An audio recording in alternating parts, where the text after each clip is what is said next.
first impression with a fuel impact wrench, it was easier maneuver, you can get in tighter quarters. The torque ratio on it was phenomenal compared to the other brands I've used. Well, I have plenty of power for everything I need to take loose and tighten, and mobility is a really important thing to me. Most of the stuff I'm working on is going to be anywhere from 85 to 150 or 200 pounds, so the 3/8 or the half is plenty strong for what we do.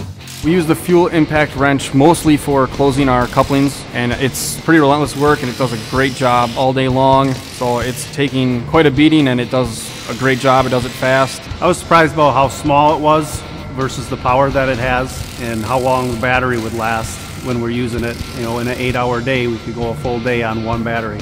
Productivity is increased with the fuel impact wrench just because you're not constantly swapping out batteries and because it's faster than the other impacts. With having the different modes, you know that if you're in lower modes, you know that you're not going to damage things, but if you're in the higher modes, you know that if something really needs to be tight, it's gonna be tight. Definitely, the modes with the fuel impact wrench are great. Whatever you're doing, you got a little screw you got to put in, you know, you just set number 1, it goes right in. You don't have to worry about snapping the head off. Mode 2, you know, you go a little bit heavier, you can get a little bit deeper starter bolts. The third setting I'd be used for like taking off lug nuts, strut bolts. The torque specs on the M18 where it's got an automatic torque stop is nice to have so you don't over tighten the bolt or break it. I've used plenty of other impact wrenches over the years, and there's no way I would go back to anything but the fuel impact now.